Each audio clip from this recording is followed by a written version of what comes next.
Salam sejahtera Malaysia, selamat pagi tuan-tuan dan puan-puan yang dihormati sekalian.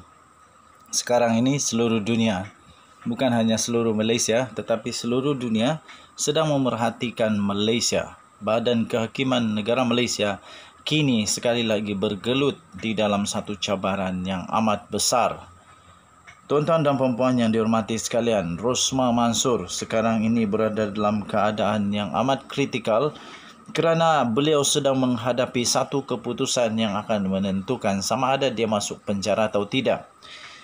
Untuk rasuah berhubung projek solar hybrid di Sarawak, di sekolah Sarawak yang bernilai 1.25 bilion untuk 369 sekolah luar bandar di Sarawak, tuan-tuan dan puan-puan yang dihormati sekalian. Tuan-tuan dan puan-puan yang dihormati sekalian, untuk kes Rosmah Mansor ini, hukuman yang bakal dilalui oleh Rosmah Mansor pastinya lebih tinggi, lebih besar, mungkin lebih tinggi, lebih dahsyat daripada Datuk Seri Najib Tun Razak. Baik tuan-tuan dan puan-puan yang dihormati sekalian, saya akan kongsikan kepada anda semua apa yang sedang berlaku sekarang ini di Mahkamah Tinggi Kuala Lumpur. Tuan-tuan dan puan-puan yang dihormati sekalian, ternyata Jagit Singh, iaitu Peguam Bela Datin Seri Rosmah Mansor, memang amat hebat. Sangat hebat kerana beliau sekarang ini sedang berhujah dengan amat terhebat. Terbaru tuan-tuan dan puan-puan, awan gelap kembali selubungi Badan Kehakiman. Wow, ini satu tajuk yang memang hebat dan satu penghujahan daripada Peguam Jagit Singh yang memang luar biasa. Pada pukul 11.13 pagi tadi, pendakwaan tak tegaskan dokumen didakwa bocor adalah palsu, kata Jagit Singh. Peguam Jagit Singh berkata tiada penegasan daripada pihak pendakwaan bahawa dokumen yang didakwa bocor yang berkaitan dengan kes rasuah Rosmah Mansor adalah dokumen yang palsu. Dia berkata hakim perlu mampu menyampaikan keputusan tanpa pengaruh tidak sepatutnya secara langsung maupun tidak langsung daripada mana-mana sumber yang lain. Selain daripada itu, peguam itu juga berkata hakim perlu bebas dari pengaruh luar. Peguam Jagit Singh berkata hakim yang mengendalikan perbicaraan itu perlu mampu untuk melaksanakan tanggungjawabnya secara saksama dan bebas daripada pengaruh luar. Katanya, kebebasan kehakiman memastikan seorang hakim dapat menilai bukti menggunakan pakai undang-undang dan menentukan keputusan tanpa mengira mana-mana pihak demi menegakkan keadilan, katanya. Tambahnya, saya ada keyakinan penuh terhadap Yang Arif Muhammad Zaini Mazlan tidak akan dipengaruhi oleh perkara ini. Tetapi, risiko berat sebelah masih wujud dan itulah tujuan permohonan pengguguran hakim, katanya.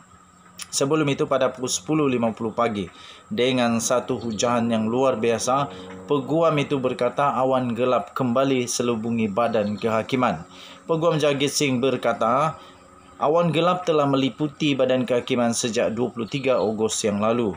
Katanya, ia serupa dengan apa yang berlaku pada 1988, iaitu merujuk kepada penyingkiran Saleh Abbas sebagai Ketua Hakim Negara.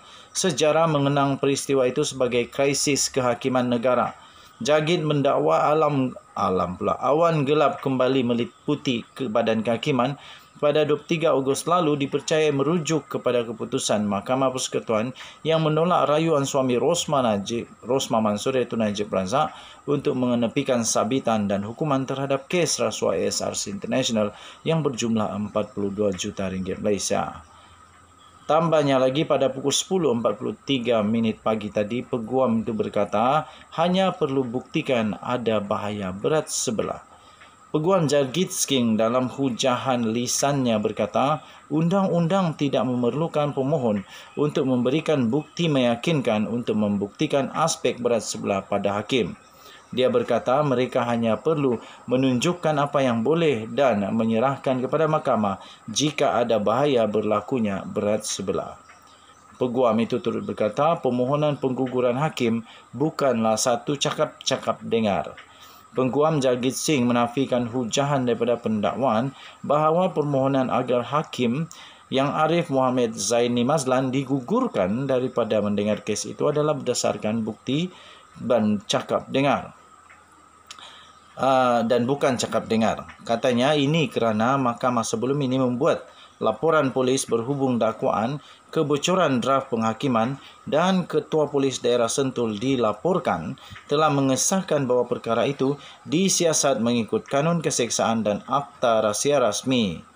Tuan-tuan dan puan-puan yang dihormati sekalian, sekarang ini tuan-tuan dan puan-puan, Datin Seri Rosmah Mansur disiasat melalui satu seksyen di dalam Mahkamah Negara Malaysia yang mana beliau boleh dikenakan penjara dan juga boleh dikenakan denda juga kerana terlibat dalam rasuah.